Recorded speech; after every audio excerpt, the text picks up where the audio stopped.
Every spring, gardeners open their gates for just a few brief hours to showcase their beautiful home gardens as fundraisers for nonprofit organizations. Today, we're visiting a neighborhood garden tour with 5 unique and gorgeous gardens that you won't want to miss.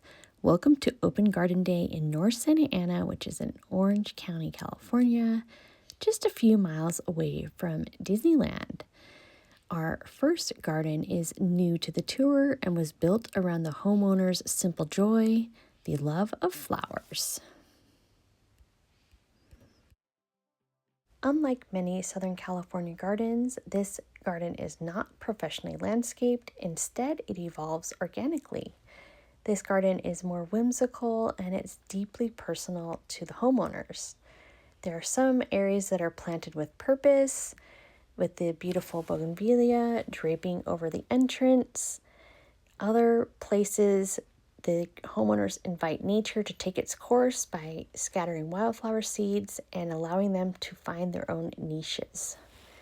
When a flower variety fails to thrive, a hardier replacement takes its place.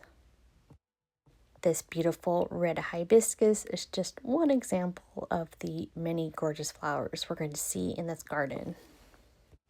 You'll notice that many of these choices, such as the purple lantana, are drought tolerant. And this reflects the homeowner's opinion and approach towards the garden, which is reflecting both practicality and respect for the climate of Southern California.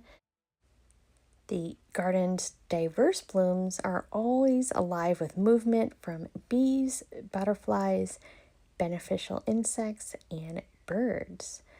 These come to feed not only on the sweet nectar, but also find refuge in the cooling green shade of this garden. The homeowners find immense pleasure in their quiet little paradise. It was one that was created simply for the joy of being immersed in its beautiful embrace. There's a beautiful purple sage, which is a California native, that also looks like the Mount Lemon's marigold, which is a native of Mexico and works well for drought-tolerant plantings. We also have the Jerusalem sage, which is the yellow sage flowers. Those are not native to California, but they are drought-tolerant, and you can find them in many Southern California gardens. I love this little seating area where you can look at the wildflowers and just enjoy a beautiful time in the garden. There's some Mexican sage. Those look like a type of African daisy. Unfortunately, African daisies can be a little invasive in Southern California. They pop up in my yard everywhere. There are many different types and cultivars of purple sage, and this is one of the more beautiful and longer blooming California native plants. We also have these blooming succulents, and this was a real treat to be able to visit this garden.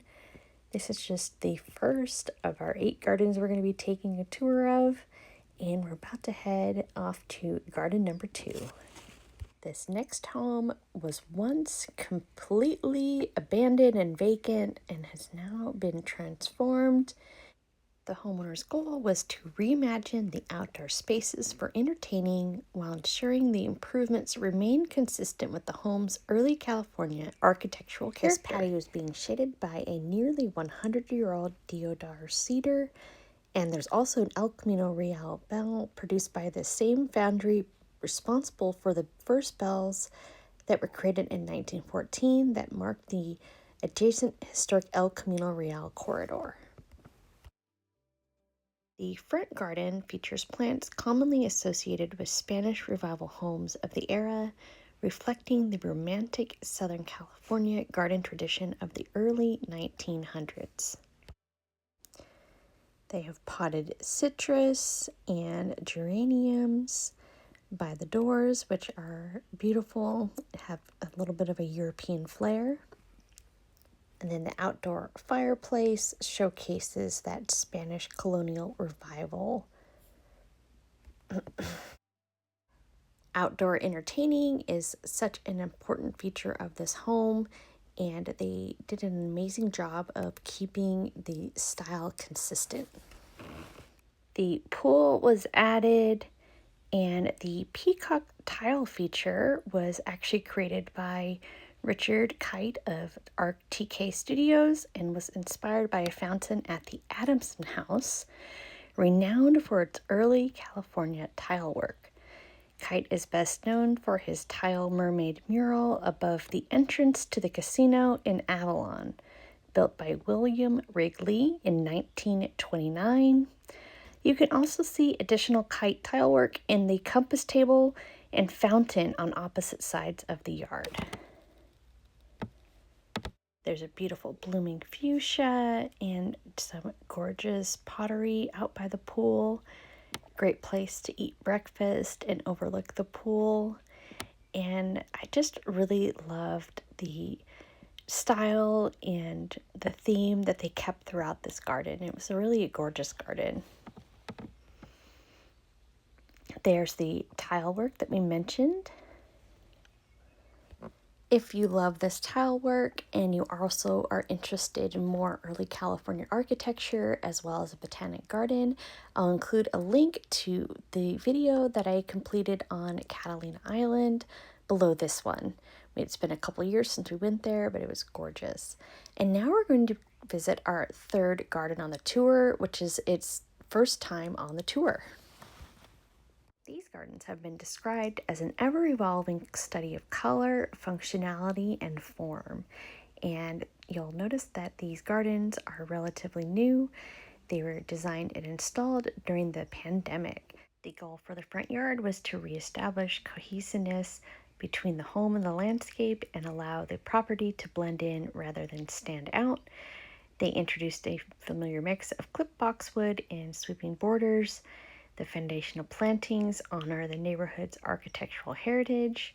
There are varied greens, gray blues, and deep purple foliage that softly blend with the organic tones of the house and add year-round interest.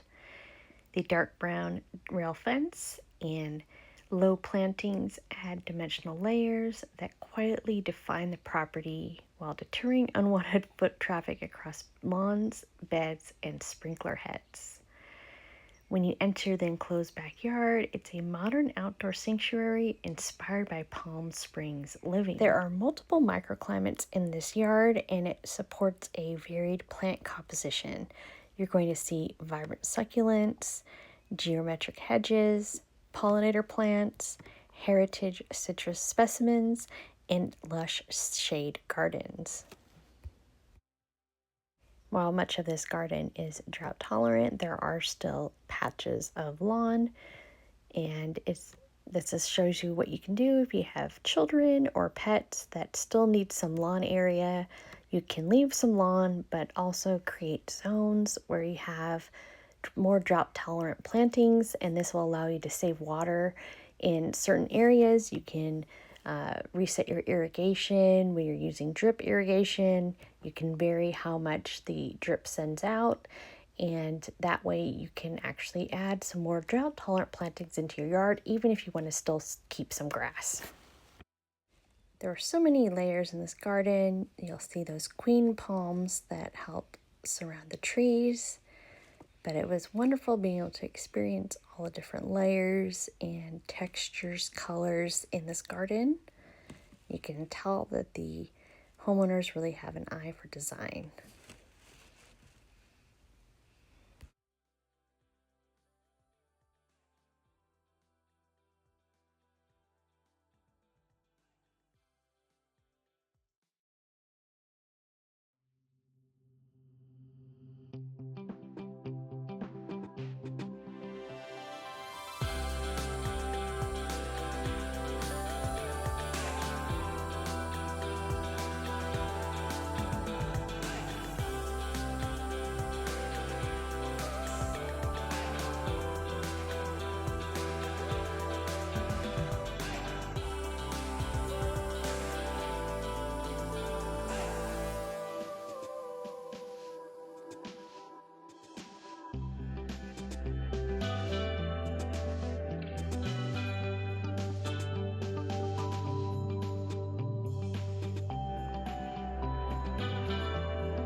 have to admit that this garden was one of my favorites for the tour, and I love that all of these plantings are fairly new and still growing and becoming established. And we're getting ready to head off to our fourth garden on the tour, which is also another first-time garden on the tour. These homeowners moved into their home just 4 years ago and were inspired by the beautiful homes that they saw on previous garden tours when they renovated their space. This yard was designed for hosting and relaxation. You can see some of the photos from what it looked like before, but the yard now serves as an open-air extension of their home. You have beautiful plantings with birds of paradise and has a nice tropical feel. They installed a pool, and it's a beautiful one with a resort style. The soothing sound of waterfalls helps create a constant sense of calm, and the tribute to one of the homeowners' roots to the island of Kauai, they've surrounded the water with lush tropical landscaping to help bring a piece of the garden aisle to the neighborhood. The homeowners also installed the cute putting green, as you can see, and it's a nice outdoor space for entertaining with beautiful barbecue opportunity. We're actually going to head off to a different type of garden now. This is actually a school garden, and this is one that showcases and allows the students to learn about gardening on their own, which is really fun. Open Garden Day is proud to showcase this Santiago Steam Garden, which is a primary beneficiary of Open Garden Day. So when people buy tickets to this Open Garden Day, their donations directly funds the hands-on magic of discovery. I'm going to include a link in the description below this video if you're interested in contributing to this fund, and if you want to help out schools like this one. This STEAM TK-8 garden has been evolving over the last 5 years under the guidance and leadership of Miss Lugo and Miss Anderson. They are both retired teachers from Santiago who strive to enrich and challenge the minds of students. In the garden, students learn about plant structures and their functions. As you can see, they also grow a variety of plants. Third graders measure the plant's growth and write entries in their science journals. Students learn about pollinators, decomposers, consumers, and pests. By understanding the roles of each specific group, students can grasp the importance of protecting pollinators for the future and how decomposers enrich the soil. Intermediate students, under the expertise of their engineering teacher, practice problem solving, collaboration, and leadership skills. They build, deconstruct, and measure garden beds. For me, I think the favorite part of this garden was realizing just how much leeway the students have in creating their own plantings. You'll see plants as varied as artichoke mixed in with salvia. There's some chives, we have peppers, we have a different kind of salvia, and it all works together, and the garden, you can just tell, is thriving because of all the work that these students are putting into it. After one of the warmest Marches on record, the garden has really expanded, and you can tell everything is blooming. The cosmos are blooming early, and a lot of these salvias are likely blooming early as well. Thank you so much for joining me on this tour of this gorgeous school garden. It's wonderful knowing that this is one of the recipients from Open Garden Day in North Santa Ana. And if you love this video, please hit the like button on the way out. Really appreciate it. Consider subscribing if you haven't already. And also watch this next video because it has even more gorgeous gardens in Orange County, California. Catch you in the next one. Bye.